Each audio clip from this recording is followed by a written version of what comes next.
Ini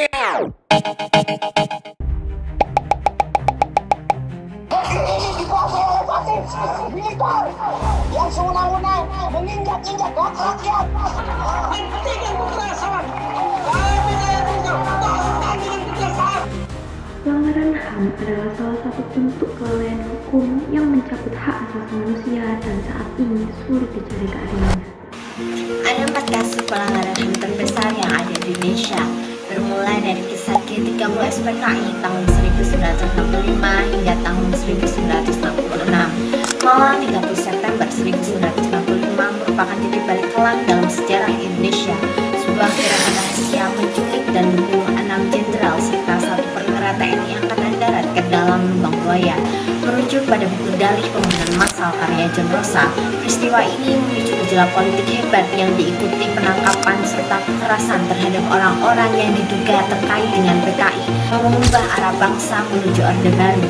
Namun, G30 SPKI hanyalah rangkaian awal dalam sejarah pelanggaran HAM yang ada di Indonesia. Tak hanya berhenti di kasus G30 SPKI, kasus pelanggaran HAM juga terjadi saat penembakan misterius atau Petrus pada tahun 1942 sampai 1985 di masa Orde Baru.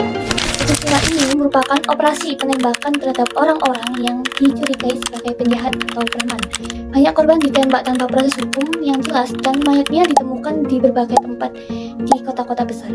Karena dilakukan tanpa pengadilan yang sah, peristiwa ini kemudian dianggap sebagai salah satu pelanggaran manusia Indonesia. Kacau banget, seolah tak cukup pada kasus penembakan misterius kemarin, kali ini terjadi lagi pelanggaran hak asasi manusia yang terjadi pada tahun 1998 yang sering kita kenal pada kerusuhan Mei 1992 akibat pembunuhan massal, penjarahan, hingga serangan terhadap masyarakat sipil, terutama pada etnis Tionghoa Indonesia. Dalam peristiwa ini, tentu saja banyak warga sipil menjadi korban kekerasan langsung, kehilangan harta benda akibat kebakaran, serta mengalami perlakuan diskriminatif hanya karena identitas etnis mereka. Menurut laporan Komisi Nasional Hak Asasi Manusia tahun 1999, peristiwa ini mengandung berbagai bentuk pelanggaran hak asasi manusia berat, termasuk pelanggaran terhadap hak untuk hidup, hak atas rasa aman, serta hak untuk bebas dari diskriminasi dan kekerasan berbasis etnis dan gender. Hak untuk hidup sendiri merupakan bagian dari non-negotiable rights, yaitu hak yang tidak dapat dikurangi dalam kondisi apapun, yang sudah dijamin dalam pasal 28 ayat 1 Undang-Undang Dasar 1945. Sebagaimana disoroti juga oleh Human Rights Watch tahun 1998, hingga hari ini proses penegakan keadilan terhadap peristiwa ini masih belum sepenuhnya tuntas. Terakhir, Munir, atau yang biasa kita kenal Cak Munir, salah satu dari banyaknya aktivis yang mengabdikan hidupnya untuk memerangi kekerasan terhadap masyarakat sipil dan HAM. Namun sayangnya Munir juga meninggal dunia atas dugaan kasus pembunuhan berencana ketika dia akan menempuh pendidikan ke Belanda untuk memperdalam ilmunya.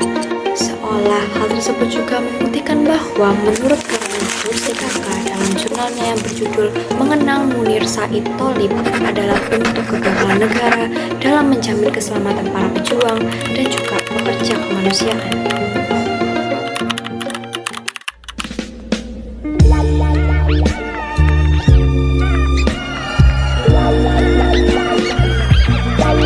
Dia sudah diputus bersalah. Ada 2 untuk yang diputus tidak bersalah, tapi selebihnya itu sekarang diputus bersalah karena ekspresi politik mereka, karena mereka menyuarakan kepuasan mereka terhadap negara. Bahkan ada yang tidak terlibat sama sekali dalam aksi, tidak terlibat sama sekali dalam demonstrasi, bahkan kerusuhan yang dituduhkan kepada mereka dituduh bersalah.